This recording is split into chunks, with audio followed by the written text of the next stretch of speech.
This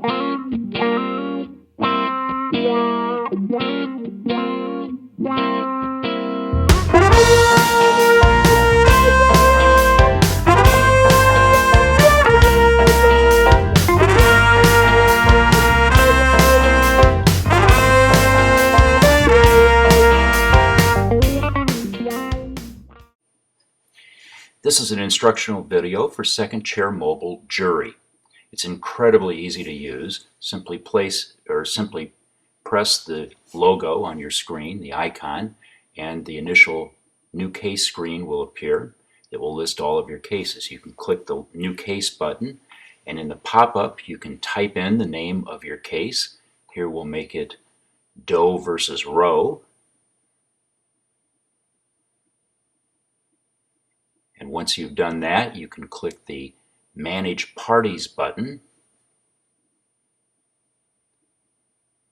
and another pop-up screen appears where you can type in the name of each party in your case. As you type each name, click the Add Party button, and that party will be added to your case.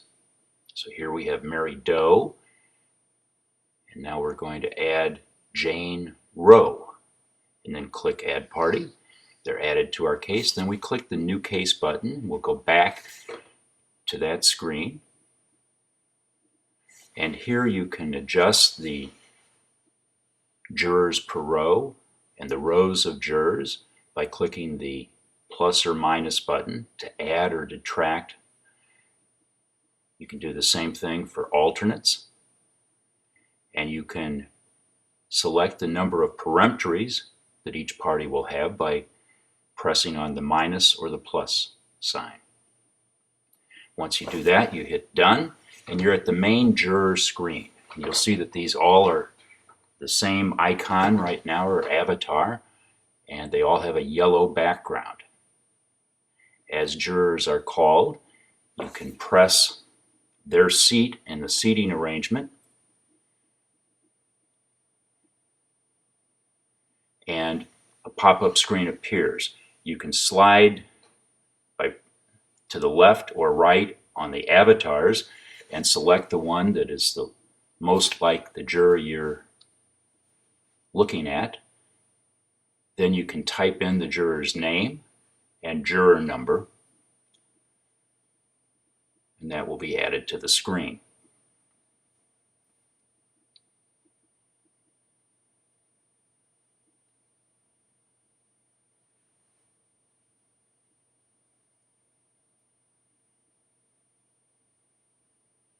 Then tap anywhere on the screen and that will disappear.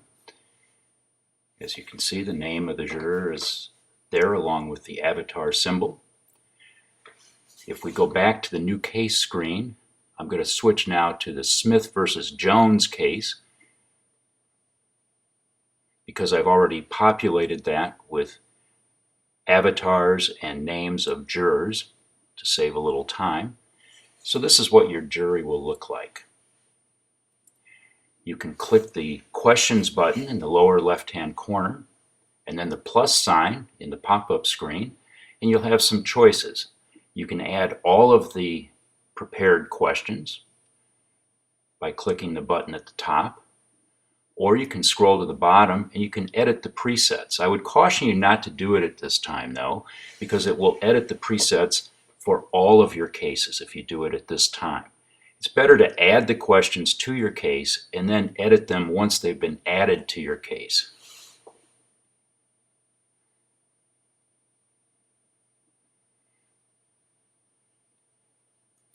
So we'll click Questions again and the plus sign, and this time we'll add all questions to case by pressing that button. You'll be asked to confirm that. You click Add All, and now all of those questions are in your case. If you want to add custom questions, you can click Enter Custom Question, and you can add whatever questions or however many questions you would like. Here I'm going to add a question. You'll have to bear with me because I'm a slow typist. And the question will be, have you been a client of XYZ Corporation? Because that may be pertinent to this case.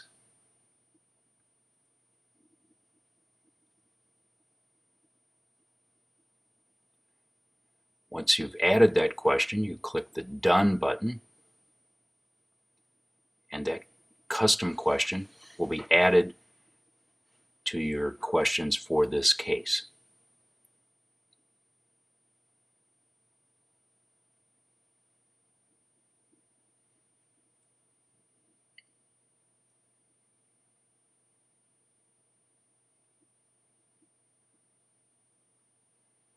So there's our presets that we added before, and if we scroll to the bottom of those, we'll see that the custom question that we just added is there.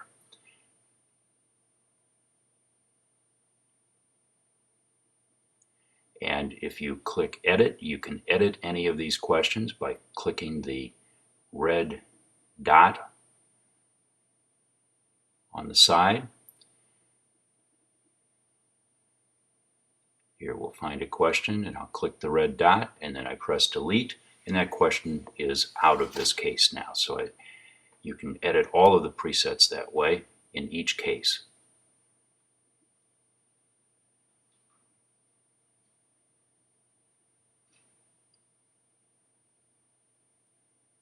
Now if we look at this, if you press on one of the avatars in your jury, it becomes slightly enlarged, and you can drag and drop it anywhere within the jury. So you can rearrange all of the jurors if they decide to play musical chairs on you for some reason or are reordered.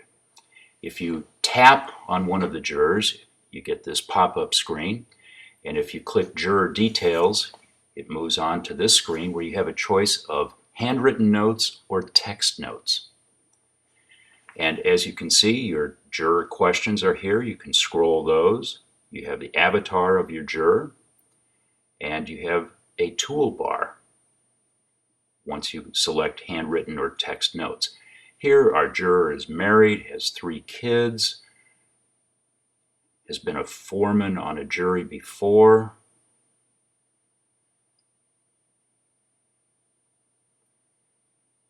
and knows one of the witnesses in the case. And I want to highlight that, so I can come down to the toolbar, and where you see the black dot, that's the color of ink. I can press that, and I can select the red color, circle or highlight something in a different color. You also can erase or undo things. On the far right of the toolbar, you can press the plus sign, and that will add additional pages. You can add as many pages as you want, and they'll all be kept in your juror notes for that particular juror. Here I've added another page. I'll just write test on it so we know it's a different page. I can click previous, go right back to my prior page, or next and go back to the page that I added. Again, I have the juror questions on the left-hand side, and you can rotate your screen if you'd like, if you want to do this in landscape rather than portrait mode. You'll also see a continuum of colors from red to green down there. If you tap the thumbs down each time the juror answers unfavorably, it will move toward red. If you tap the thumbs up each time they're have a favorable answer, it will move towards green, or you can move the slider all at once if you want to. And that changes the juror's background, which will show on the main jury.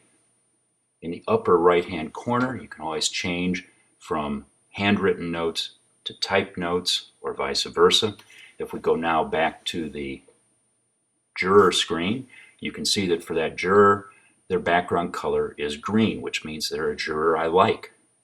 And you can do this for all of the jurors, and it will tell you how you strongly like some people, strongly dislike some people, or kind of undecided on others. Here we're going to drag and drop a juror down to one of the party's Smith wastebasket.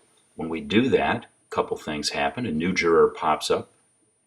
We can type in the information on the replacement juror, name and number. Also, the number of peremptories will be automatically adjusted for that party so that we can see how many they used, how many they have left, and an identification of which party they excused. And if you want to press that, you get their juror notes as well. So if we press challenges, you can see the tally for each party. And you can see that Bill Smith excused Betty Black. Bill has 1 peremptory used and 5 remaining. Renee Jones still has 6 peremptories left. Here you can also change a party. If you have multiple parties and a party settles out, you can drop them out at this point.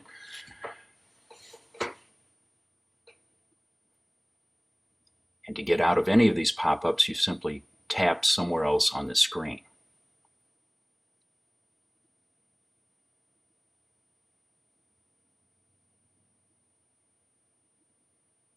So I think you can see that this is fairly intuitive, very easy to use. Okay, now the court's going to excuse a juror, and we drag and drop them down, and we get another replacement juror. We can tap the questions and ask them questions, but you can see in the part, if we tap challenges, it shows the court has used 1. And then we can go back, select an avatar for that replacement juror, fill in their name and their juror number, and then if we want to, go to their juror details and fill in their details.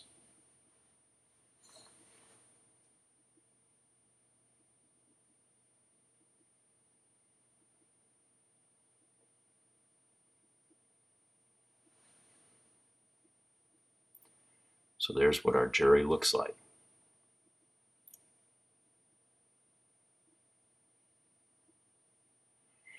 In the upper right-hand corner, you can have jury locked or unlocked. You want it unlocked when you're picking a jury. After you've picked the jury, you want it locked, because then if you drag and drop one of the jurors down, like I am now, to the court's basket because they're being challenged for cause in the middle of the trial, you're not going to repopulate with a new potential juror. You're going to have to move one of your alternates up there, and you simply do that by dragging and dropping the alternate wherever they should be seated in your jury. So remember to lock your jury once you have selected the jury for the remainder of the trial. Very simple, by that upper right-hand button. You can press the export button in the lower right-hand corner, and a screen will pop up to email your jury and your notes to yourself, your client, an associate, whoever you want. And they will get an email showing your jury, your notes, how many peremptories have been used, by whom, and what jurors have been excused, etc. It's a very nice way of doing things. So I think you'll see that this is a very, very easy app to use, and it's intuitive. It's just the way that we've always picked juries.